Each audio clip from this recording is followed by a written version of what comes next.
습니다. 사랑합니다. 축복합니다. 오늘 말씀은 믿는 자의 소원이라는 제목으로 말씀을 전하겠습니다. 세상에서 가장 슬픈 건달 이야기란 영화가 있어요. 최민식과 장백지가 출연한 파이란이란 영화인데, 근데 이 영화의 원작 소설이 일본 사람 아사다 지로가 쓴 러브레터라는 단편 소설입니다. 저는 읽어보지는 않았지만 읽은 사람이 말하기를 아사다 지로는 대단한 흡입력을 가진 이야기꾼이다, 이렇게 표현할 정도였어요. 근데 이분이 쓴 또 다른 단편 나락이라고 하는 소설이 있었는데, 회사 생활을 하다 보면 누구라도 나락에 떨어질 수 있다라는 주제를 가지고 소설을 쓴 것입니다. 그래서 그 내용을 보면 이런 내용이에요. 기타 길이라고 하는 사람이 처음에 회사를 입사했을 때 가장 똑똑하고 유능한 사원으로 입사를 했습니다.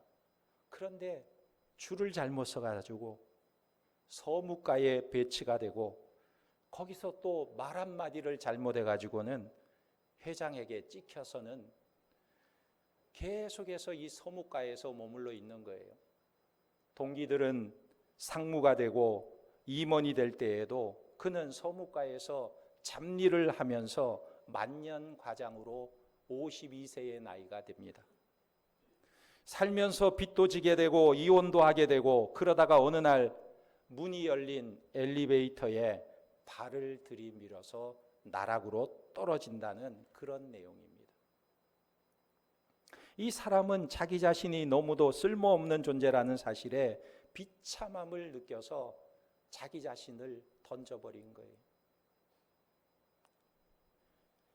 여러분, 이렇게 인생이 나락으로 떨어진 사람에게는 해답은 없는 것일까?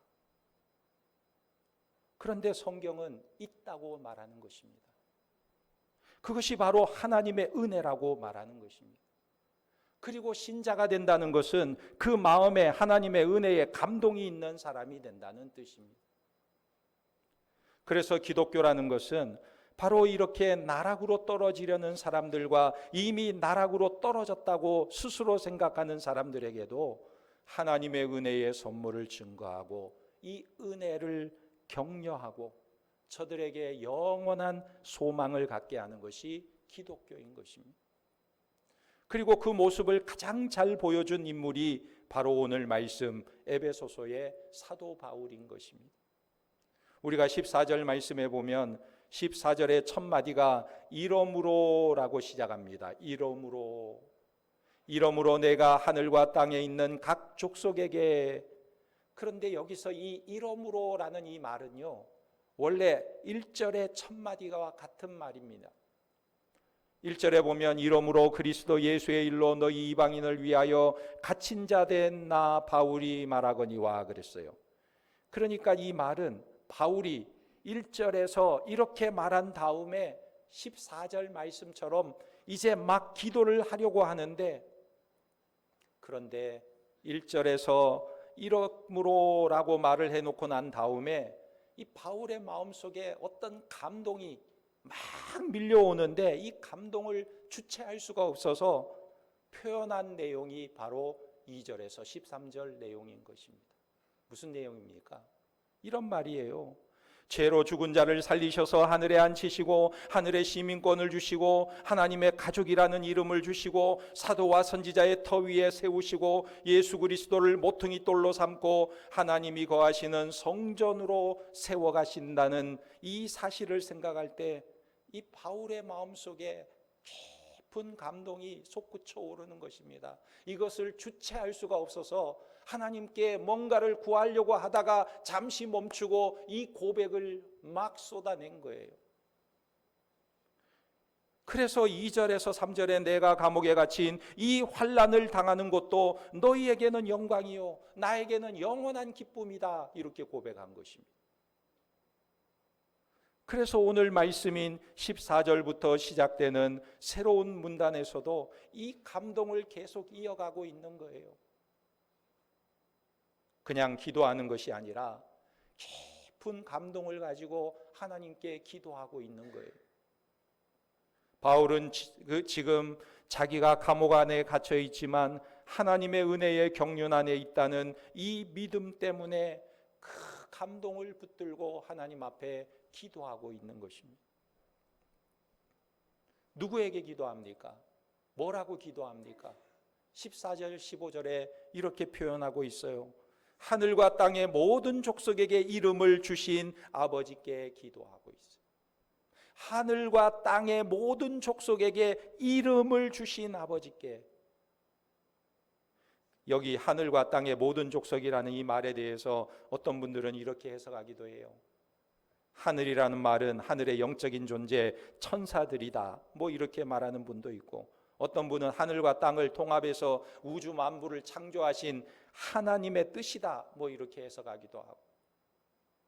그런데 지금 이 에베소서의 문맥을 보면 이 말의 내용은 그런 내용을 말하는 것이 아니고, 우리는 하나님의 시민이고 하나님의 시민이라는 것은 하나님 나라의 일원이고 하나님 나라의 새로운 가족이다, 이걸 말하면서 바울은 이방인이나 유대인들이 다 연합하여 새로운 시민, 새로운 사회, 새로운 하나님의 가족으로 탄생했다고 감동적인 이야기를 하고 있는데, 그러면서 지금 바울이 하늘과 땅의 모든 족속이라고 표현하고 있는 것은 어떤 큰 우주적인 대상을 말하고 있는 것이 아니라 이런 말이에요. 우리가 성경을 좀 쉽게 이해하려면 이 개정개역 성경만 보는 것이 아니라 쉽게 번역한 현대인의 성경이나 뭐 70인역이나 여러 가지 성경들을 읽어보면 명확한 뜻을 알 수가 있는데, 현대인의 성경에 보면 이 본문에 대해서 이렇게 기록하고 있습니다.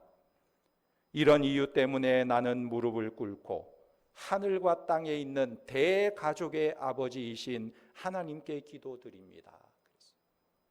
그러니까 무슨 말이냐면 대가족을 모든 족속으로 번역하고 있는 거예요. 영어 성경 NIV에서는 이 부분을 이렇게 번역했습니다. Whole family라고 번역을 하고 있어요.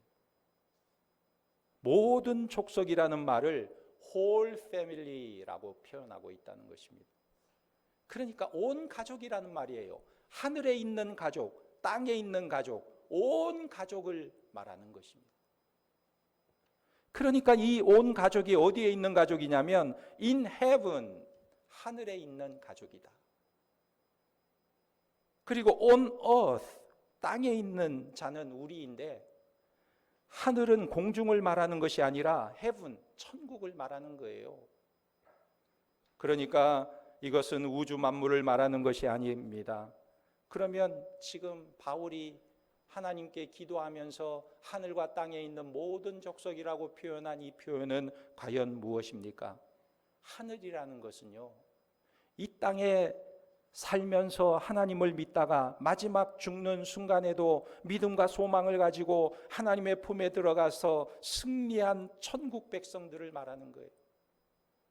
그리고 이 땅은 아직도 이 세상에서 믿음의 선한 싸움을 싸우고 있는 저와 여러분 같은 이 땅에 살아있는 성도들을 가리키는 것입니다. 그래서 이 둘을 합치면 하늘과 땅에 있는 온 가족을 말하는 거예요. 그런데 이들에게 이름을 주셨다 말하고 있습니다. 이 말은 각양각색의 사람들이 예수 그리스도의 이름으로 부름받을 때 혈연을 초월하고 민족을 초월하고 신분을 초월해서 하나님 아버지께서 그들에게 새로운 이름을 주셨는데, 그 새로운 이름이 바로 하늘의 가족, 하나님의 자녀라는 영광스러운 이름을 우리 모두가 예수 그리스도를 믿는 순간 다 받았다고 말씀하고 있는 거예요.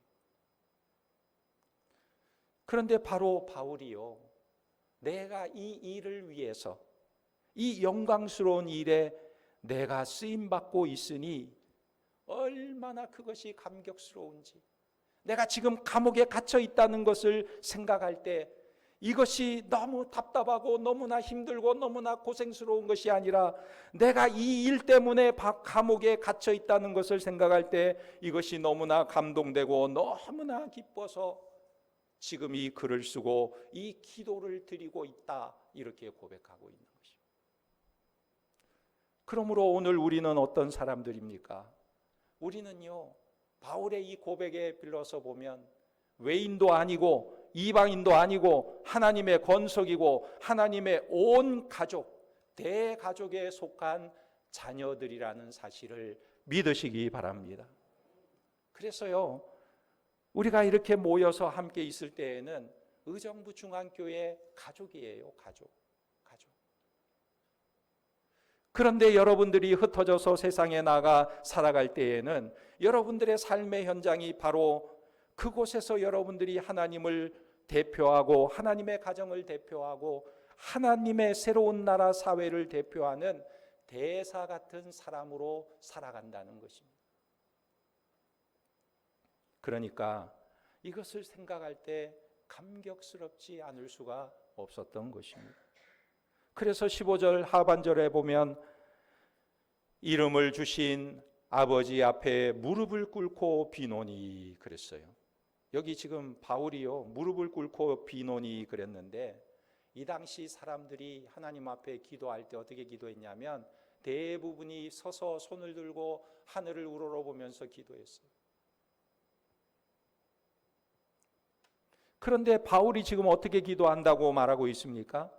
예수님께서 십자가를 앞두고 겟세마네 동산에 무릎을 꿇고 기도하신 것처럼 스데반 집사가 돌에 맞아 죽어가면서도 하늘 영광을 보고 예수님께서 서서 자기를 바라보는 모습을 보면서 감격해서 무릎을 꿇고 기도했던 것처럼 바울이 자신도 지금 무릎을 꿇고 기도하고 있다는 것입니다. 이렇게 기도하는 사람들은 다 무릎을 꿇어야 한다, 그것을 말하는 것이 아니에요. 지금 바울이 얼마나 감격스러우면 하나님께 기도하면서 지금 무릎을 꿇고 간구하고 있다는 것입니다. 바울의 마음에 아주 간절한 소원이 그 마음의 밑바닥부터 꽉 차 올라오는데 그 감동 때문에 하나님 앞에 무릎을 꿇고 있다는 것입니다. 그래서 지금 바울이 무엇을 기도하고 있습니까?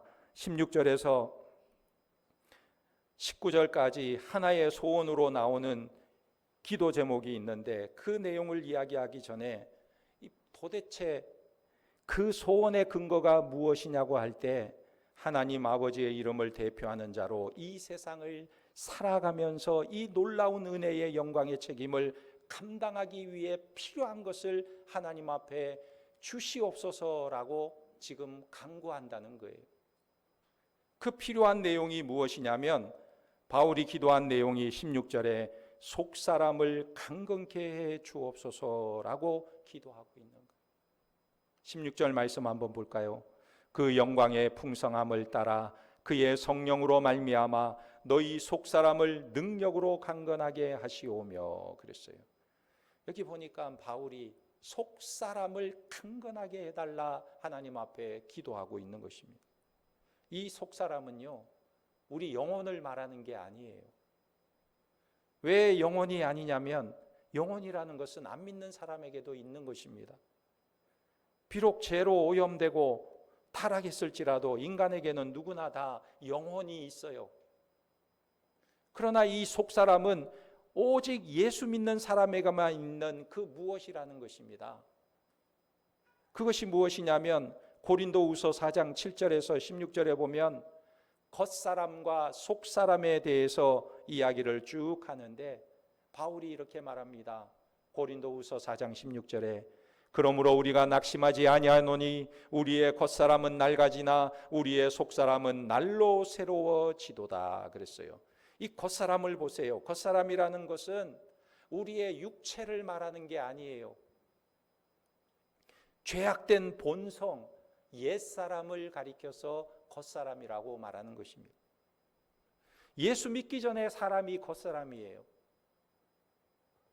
이것은 로마서 7장 22절에서 23절에 죄의 법 아래 팔려가고 있는 사람이라고 표현하기도 합니다. 죄의 법이라는 말은 법률을 말하는 것이 아니라 그 원리와 정신을 말하는 거예요. 그러니까 이 세상의 원리와 세상의 풍조에 끌려 살아가는 사람을 겉사람이라고 말하는 것입니다. 그런데 우리가 예수를 믿으면 이 겉사람은 낡아지고 속사람이 날로 새로워진다고 말할 때 이 속사람은 무엇입니까? 우리가 예수를 믿을 때 내 안에 들어온 예수님의 생명, 그 예수님 때문에 생긴 새 삶의 원리가 뿌리내리고 자라는 내면의 자아를 속사람이라고 말하는 것입니다. 그러니까 하나님의 법과 원리와 정신을 즐거워하는 내 속에 있는 자아를 속사람이라고 말하고 있는 거예요. 이 말씀이 고린도후서 4장 7절에서부터 이어져 오는 말씀인데 7절에 보면 우리가 이 보배를 질그릇에 가졌으니 이는 심히 큰 능력은 하나님께 있고 우리에게 있지 아니함을 알게 하려 함이라. 내 삶의 겉모습은 질그릇처럼 깨질수록 예수라는 보배를 담은 내 속사람은 더욱 그 영광의 광채를 드러내고 있다, 이렇게 표현하고 있는 것입니다. 그래서 고린도후서 4장 8절로 10절에 보면 바울이 이렇게 말하고 있어요. 그 겉사람이 낡아지는 부분, 내가 우겨쌈을 당하는 여러 어려움과 답답한 일과 박해와 거꾸름트림을 당하는 현실을 만났지만 여기서 바울이 하지 않는 게 있어요. 내가 이렇게 힘들고 내가 이렇게 어렵고 내가 이 현실이 이렇게 삭막하고 내가 이렇게 답답한 일을 당하고 있지만 바울이 지금 하지 않는 게 있는데 그게 뭐냐면 하나님, 이 모든 나의 답답하고 어려운 현실을 물리쳐 주시옵소서, 이걸 구하지 않는다는 거예요. 나를 답답하게 하고 나를 어렵게 하고 나를 우겨싸고 있는 이 모든 것을 물리쳐 주시옵소서, 나를 박해하는 모든 일들을 다 없애 주시옵소서, 이렇게 구하지 않는다는 거예요. 그 대신에 바울이 무엇을 구합니까? 고린도후서 4장 8절에 보면 우리가 사방으로 우겨쌈을 당하여도 쌓이지 아니하며 답답한 일을 당하여도 낙심하지 아니하며 박해를 받아도 버림받지 아니하며 거꾸로 뜨림을 당하여도 망하지 아니하고, 무엇입니까? 사방으로 우겨쌈이 있어요. 그런데 쌓이지 않는다는 거예요. 답답한 일이 있습니다. 그런데 낙심하지 않는다는 거예요. 박해가 있습니다. 그런데 내가 버림받지 않았다는 거예요. 거꾸로 뜨림을 당하고 있습니다. 그런데 나는 망하지 아니했다 말하고 있습니다. 그리고 10절에 우리가 항상 예수의 죽음을 몸에 짊어짐은 예수의 생명 또한 우리 몸에 나타나게 하려 함이라. 그러니까 하나님, 이 모든 것을 물리쳐 주세요, 없어지게 해주세요, 떠나가게 해주세요, 이게 아니라 이런 일을 당해도 내가 넘어지지 아니하고 낙심하지 아니하고 내가 좌절하지 아니하고 내가 거꾸로지지 아니하고 오직 나를 통해서 예수님만 드러나게 해주세요. 예수님만 드러나게 해주세요.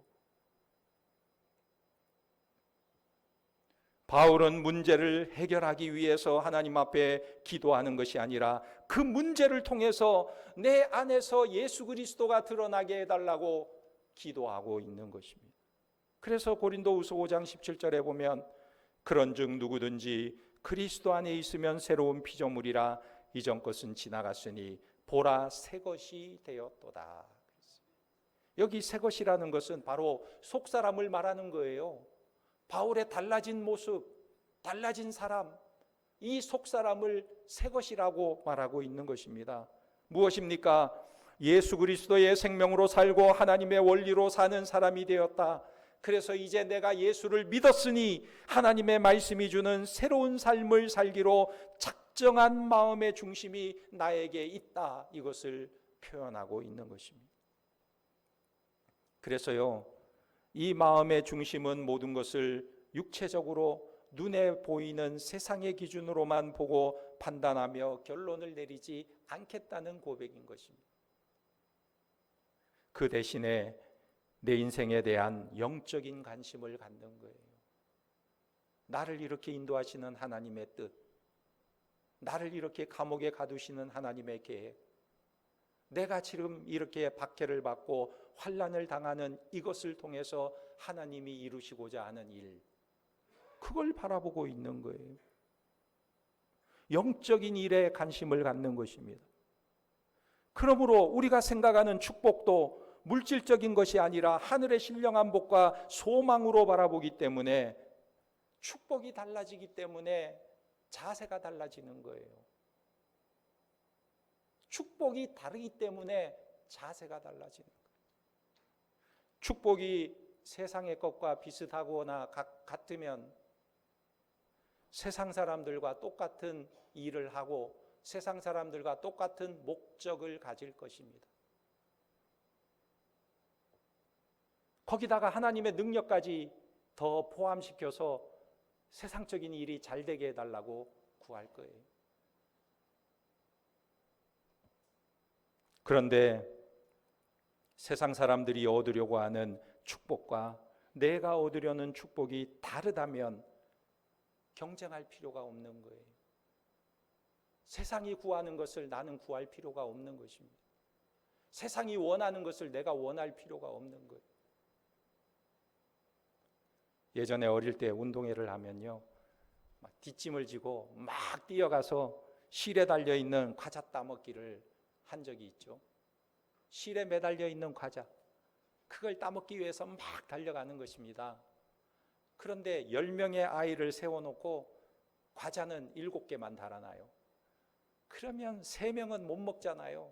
그러니까 그 3명 안에 들지 않으려고 막 힘차게 있는 힘을 다해서 달려가는 것이죠.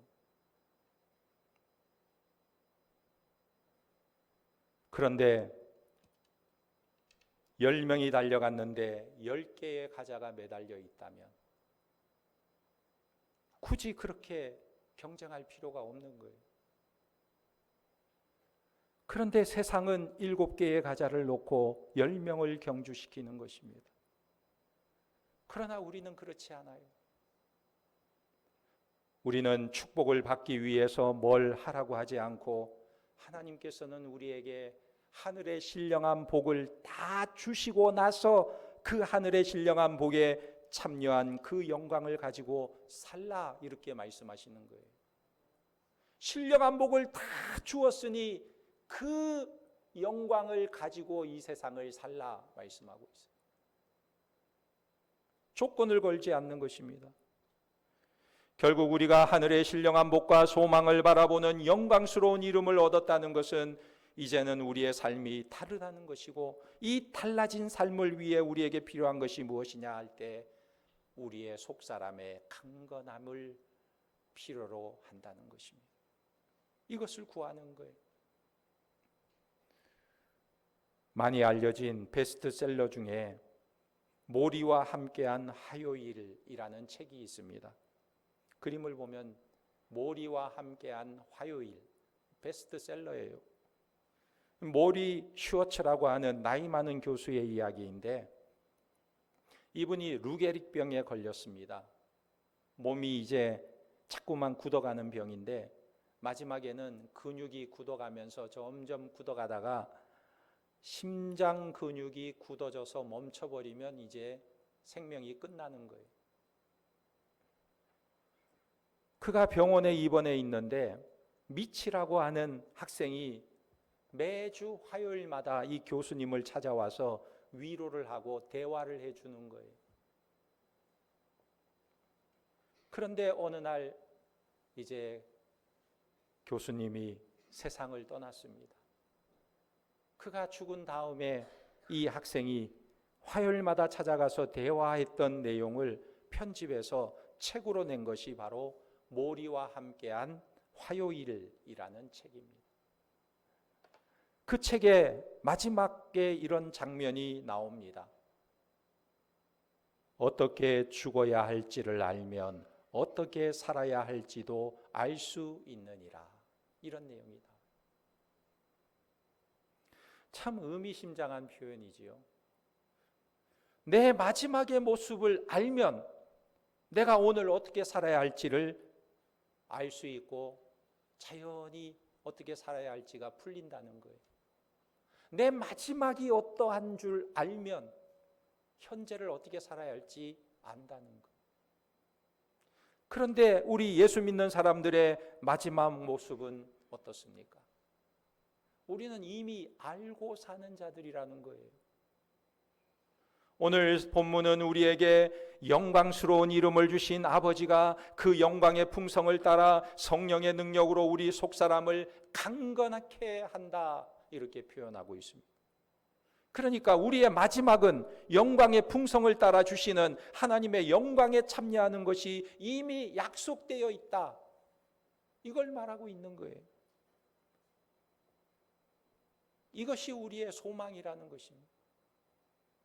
그러므로 여기에 소망을 둔 사람, 즉 하늘에 소망을 둔 사람은 세상에, 땅의 어떤 것에 흔들리지 않아야 하고, 영원한 것을 추구하는 사람은 세상 것 때문에 분노하거나 시기하거나 다툼에 휘말리지 말아야 하는 것입니다. 오직 주님이 주시는 참된 평화가 내 마음속에 넘치네라고 찬송해야 하는 것입니다. 그렇게 되면 나의 현실이 우리의 영혼을 흐리게 할 수 없다, 이런 고백이 우리에게도 나오게 되는 거예요. 이것이 바로 성도라는 것입니다. 그래서 우리는 정말 필요한 것은요, 우리가 정말 간구해야 하는 것은 하나님, 내 이 감옥 같은 현실을 바꿔주시옵소서. 하나님, 내가 처한 이 답답하고 이 풀기 어려운 이 현실을 변화시켜 주시옵소서. 문제를 해결해 주시옵소서. 이것이 아니라 먼저 우리가 구할 것은 우리의 속사람을 강건하게 하여 주옵소서. 이것을 구하라는 거예요. 우리의 겉사람은 낡아져도 물질과 명예와 세속의 쾌락은 낡아지더라도 좋은데 그 대신에 속사람에게 주신 예수 그리스도의 측량할 수 없는 풍성함과 그 평안은 누구도 빼앗아갈 수 없도록 내 속사람을 강건케 해달라고 기도해야 한다는 것입니다. 이것이 바로 바울의 첫 번째 기도였어요. 나머지 기도들은 계속해서 16절 이하로 이야기하고 있지만 바울이 지금 오늘 강조하고 있는 것은 바로 속사람이 강건하게 해달라고 기도하고 있는 것입니다. 그런데 이 속사람의 강건함은 어디서부터 오는 것인가? 16절 말씀을 한번 읽어볼까요? 16절, 그의 영광의 풍성함을 따라 그의 성령으로 말미암아 너희 속사람을 능력으로 강건하게 하시오며. 그의 영광의 풍성이 얼마나 풍성한지 21절에 보면 이렇게 말합니다. 교회 안에서와 그리스도 예수 안에서 영광이 대대로 영원 무궁하기를 원하노라. 아멘. 그랬어요. 여기 영광이 대대로 영원 무궁, 이 말을 한번 주목해 보세요. 대대로 영원 무궁이라고 할 때 아버지의 영광은 우리에게 인색하게 주는 게 아니라는 거예요. 무궁하다는 말은 다함이 없다라는 말입니다. 그러니까 다함이 없고 영원한 영광을, 인색하지 않은 그 영원한 영광을 성령으로 말미암아 그분의 능력으로 우리에게 부어 주신다고 말씀하고 있습니다. 그렇다면 성도 여러분, 하나님이 우리에게 주시려고 하는 것은 대대로 영원 무궁한 영광이고 그 이름인데, 그러면 우리가 하나님께 환경을 바꿔달라고 기도하는 것이 아니라 또 세상을 달라고 기도할 것이 아니고 그 대신에 그 환경과 세상을 꿰뚫어 볼 수 있는 눈과 시각을 우리에게 달라고 기도해야 하는 것입니다. 내가 지금 잠시 받는 고난이 영원한 영광을 이루는 줄 아는 눈을 가짐으로써 강건한 속사람을 이루게 해달라고 기도해야 하는 것입니다. 그래서 이 부분에서 우리가 또 한 가지 생각할 것이 있습니다. 사진을 한번 보면 영화의 포스터인데, 이 영화가 어떤 영화냐면 에반 얼마이티라는 영화입니다. 이 우리나라에서는 흥행을 별로 하지 못한 영화인데, 이 영화는 코믹 영화이기도 하고 또 기도에 대한 대화가 나오는 영화인 것입니다. 이 에반이라고 하는 주인공이 저기 보면 책을 가지고 있는데, 이 친구가 새 집을 사게 되고 좋은 자동차를 사고 사랑스러운 가족이, 심지어 자기가 국회의원에 당선되기도 하고 너무나 하는 일이 잘 되는 거예요. 모든 것이 잘 되고 잘 나가고 형통한 것입니다. 아무런 문제가 없는 어느 날 갑자기 이상한 일이 자기에게 벌어지기 시작했습니다. 매일 자기가 시계도 맞춰놓지 않는데 매일 아침 6시 14분만 되면 시계가 울리는 거예요. 알람이 울리는 거예요. 정확하게 매일매일 울리는 것입니다. 그래서 그 시계가 울리자 일어나서 보니까 주문도 하지 않았던 큰 목재가 차에 실려가지고 집 앞으로 배달이 되는 거예요. 그리고는 어느 날은 또 망치와 못, 연장들이 막 집 앞으로 배달이 되는 것입니다. 이건 실수겠지, 누군가가 잘못 보낸 거겠지 하고 그냥 넘어가려고 하는데, 어느 날 하나님이라는 분이 자기에게 찾아왔어요. 그리고는 이렇게 말하는 것입니다. 도시 한복판에다가 거대한 방주를 지어라, 이렇게 말하는 것입니다. 마치 노아 때의 방주인 것처럼 도시 한복판에 거대한 방주를 지으라는 거예요.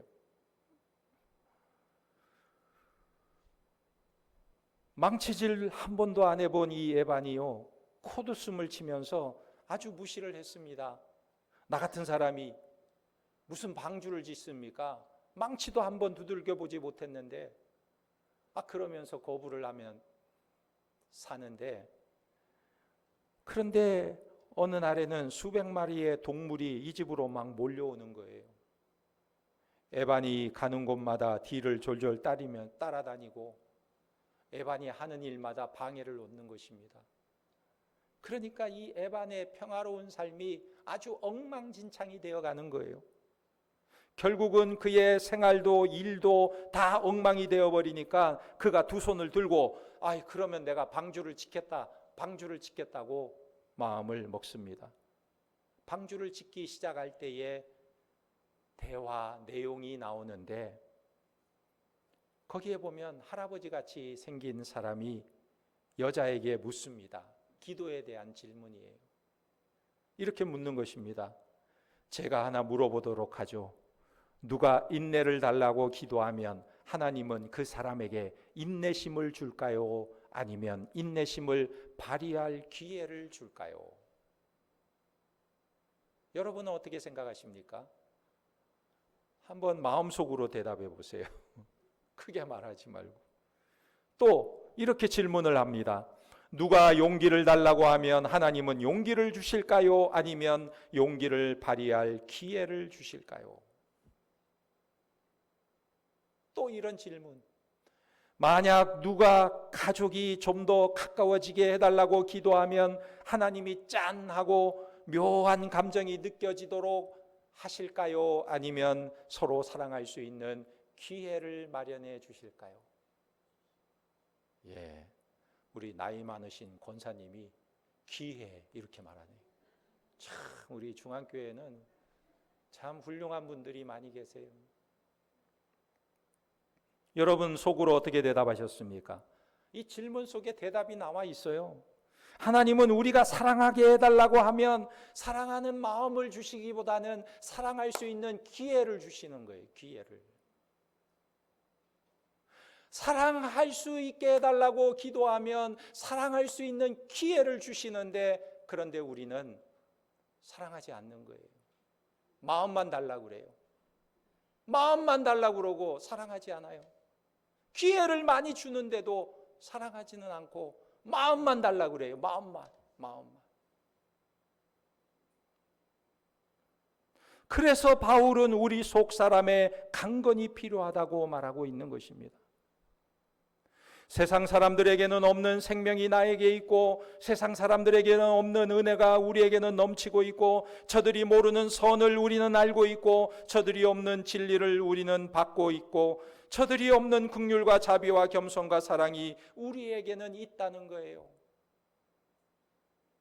그렇다면 우리가 하나님의 백성 자녀라는 영원한 신분과 그 약속에 걸맞는 소망을 따라서 은혜가 있고 선함이 있고 진리가 있고 긍휼이 있게 우리는 살아야 한다는 거예요.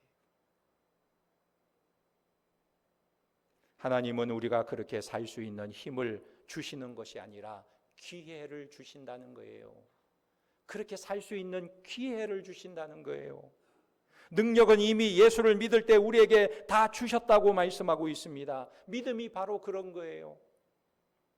그래서 우리가 이런 것들을, 이 생명과 은혜와 선과 진리, 이 겸손과 이 영원함을 나타내며 살아감으로써 누가 보더라도 하나님의 영광스러운 이름인 하나님의 자녀, 그 백성이라는 이름을 가진 자녀다운 모습을 우리는 세상 속에 나타내고 보여주는 삶을 살아야 한다는 것이, 오늘 우리가 그 하나님의 영광스러운 이름을 드러내는 그런 자녀됨의 아름다운 삶을 살아가는 하나님의 권속, 하나님의 백성들이 다 되시기를 예수님의 이름으로 축원합니다. 아멘. 기도하겠습니다.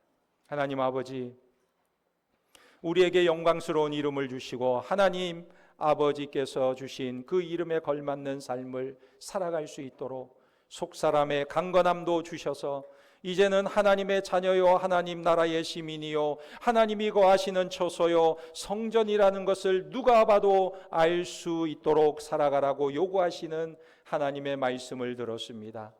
이것을 위하여 기도하는 바울을 본받게 하시고 우리의 기도가 달라지게 하시고 우리의 복의 개념이 달라지게 하시고 우리의 소원이 달라져서 속사람이 성숙하도록 우리를 인도해 주시고 우리를 통하여 하나님의 영광이 드러날 때 우리도 마음에 기쁨이 있고 평안이 있고 감사가 넘치는 그런 삶을 살아갈 수 있도록 역사해 주시옵소서. 우리의 속사람을 강건케 하시고 하나님의 영광을 나타내는 삶을 살 수 있도록 인도하여 주시옵소서. 예수님의 이름으로 기도하옵나이다. 아멘.